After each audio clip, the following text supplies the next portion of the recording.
Hi everybody, welcome to Jimbo Guitar, where I talk about guitars. Have you ever wanted an offset flying V that wasn't all sharp and pointy, and was a bit smaller, and looked like strawberry ice cream? Well, I have, so I made one, for not a lot of dough too. I started with the donor neck from an old Encore E1B. This is one of the maple necked ones, with a plywood body. It was 15 quid off Facebook Marketplace for the whole guitar and a practice amp. And I chopped and changed and added some wood and plugged up the holes on the headstock to fashion up an approximation of an Explorer type headstock. The original Epiphone by Gibson Flying Vs from the late 80s had the Explorer headstock instead of the traditional arrow-shaped V, and I loved that. It took a lot of sawing and sanding, and it won't fool an expert, but I'm not concerned with experts with this project. I kept the old tuners, and I gave it a lot of coats of paint. You can still see the joins in places, but they practically disappear when the strings are on. And I might change the tuners out if I ever end up on stage with this, but for now they work fine if you don't listen too closely. The neck had a dark rosewood fretboard, and I wanted something lighter, and I didn't want to keep buying more guitar necks. So off to Halford's I went, and I came back with something cheap and creamy. I masked off the edges to get binding, and I just sprayed the whole fretboard. It had been covered in stickers and crap beforehand, and so I have no guilt in painting it like this. I added in the red position markers on a whim with masking tape, just for a bit of fun, and I lacquered the whole lot with cheap yacht varnish from the pound shop. Once it dried, I spent a couple of hours with an old nail file cleaning up the frets. We will see if any of it holds up over time, but of course if it wears off, it's mojo. The body is made from a high-pressure resin and wood composite material, otherwise known as bathroom floor-grade chipboard. Now, luthiers and tone freaks will freak, but it works for me, and it was sitting around in the shed not doing anything useful. The idea for the shape came from my Gibson Melody Maker Flying V, which is a bit smaller than a normal Flying V. I am 5'7", and a normal Flying V is just a bit too big unless I wear platform heels. So, I traced the Gibson Melody Maker Flying V on paper, and I made several copies, and I moved the different bits around, the lower fin and the upper fin, until I started to see something that I liked. And once I had that all taped up, I made an MDF template, and I screwed together 2 sheets of the chipboard, and I sawed out the basic shape. There was lots of improvising. I was using hand tools. The other tool I've got is a circular saw, and that doesn't work for subtle curves. Anyway, once the shape was roughed out, I actually unscrewed it all again, and I cut out the pickup cavity and the neck pocket and the control cavity, and drilled out things like the jack socket and the holes for the strings to go through on the bridge.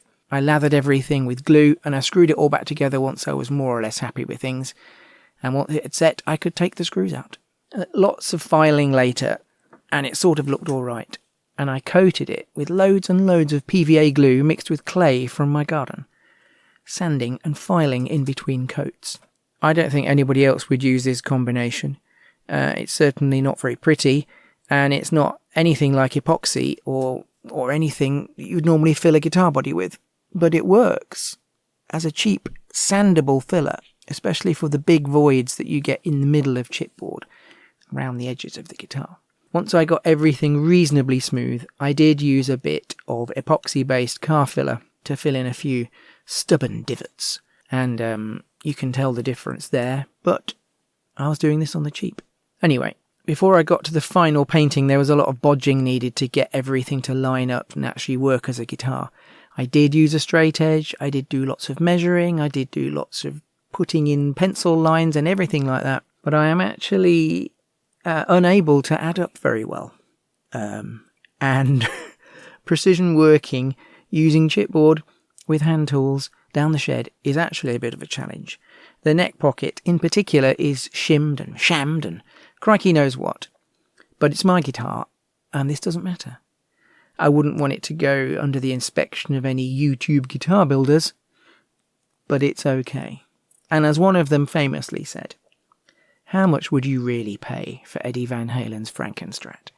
So, to get the ice cream colour that I was imagining I wanted my guitar to have, I painted the body with some old crimson emulsion at first, and all the time sanding in between coats to get it as flat as I could. Now, given the state of the neck and my own general shabby chic style, I was never looking for perfection anyway, and I actually wanted a worn-out look. I kind of imagined the guitar having been made a long time ago, in an age where they were dreaming of the actual days we live in now. So visually, I wanted this purple colour to look like the syrup in raspberry ripple ice cream, so not the dominant colour, but more of an accent. Now, I got lucky in the DIY shop as they were selling pink spray paint for £3.99 a can, and along with some gold glitter lacquer that was also on discount. So I just set about spraying the body with alternating pink and glittery layers, again sanding down in between each coat. This revealed some of the purple, and in places some of the old brown clay filler. And it all looked together good enough in the end for me to approximate a worn-out old guitar. But I have to say the gold glitter and the pink lacquer together really look lovely. And they look, I don't know, they make some sort of sense of the slightly uneven chipboard surface. It's a moving, busy look, and I really like it. And I tested everything, and I thought that the neck and the body looked really interesting together, so I was on the right track, and really all there was left after that was to put it all together. So it's got a £10 Amazon string-through bridge, and I've used these before on another V-type guitar. The pickup is the original one from the Encore guitar that I got the neck off. I painted both the pickup and its surround with the same cream colour lacquer that I did the neck with. The pickup is very loud.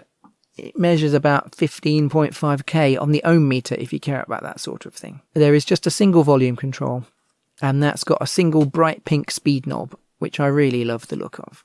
There are washers either side of the top of the guitar, because the chipboard is very slim in the control cavity, and it's probably quite weak, so I'm kidding myself perhaps, but they're there for reinforcement. The jack socket is an old rugby ball shaped one that came from an old Les Paul copy, and I flattened it out with a hammer. I much prefer my jack socket to be on the front on a Flying V type guitar. As a final kind of decoration, I added this celluloid strawberry to the top. It's actually one half of a little mirror that I got from a accessory shop. I really love Art Deco stuff, and this had a cute, old-world charm to it. Now, I tend to buy stuff when I see it if I think I might use it. It can all be very random. I often don't know what I'm going to do with it, but if it catches my eye, I'll grab it. And a few years back I spotted a whole set of fruit-based hair clips, all made from the same celluloid-type material. And I bought them all, and eventually when this project needed a small strawberry on the headstock, well, voila, I found a use for one of the hair clips. The Be Happy badge similarly was bought thinking one day I might find a use for that, and I think it's a lovely sentiment, and it fits the overall pastel playfulness of the guitar. I never really get on with standard strap buttons, especially on funny-shaped guitars. So although they're a bit clunky, I really do love the manoeuvrability of clasps and screw eyes. And it means I can make up my own customised straps from cheap belts from cheap fashion shops. They're fairly easy to chop up. They're a bit harder to sew back together, but I discovered this bolt and washer system is working out okay for me. I just bolt it all together and then cut the bolt off on the back. I should have taken a picture. I haven't. I do spend a while getting the length right, and then it's nice to just set it and forget it, and it will never be changed by anybody else, and I can just put my guitar on and it sits where it's meant to be. And that's kind of it. I absolutely love the finished piece. It is not perfect at all, but it's all mine. It is cheap as chips and completely unique. Here is me playing a song on it that I wrote for my old band.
So, there we go. Like the video if you like it, subscribe if you want to, and leave a comment or a question if you thought the video was interesting or you've got any questions. I'll get around to making another video soon, and you'll be able to see it here on this channel. Until then, keep twanging.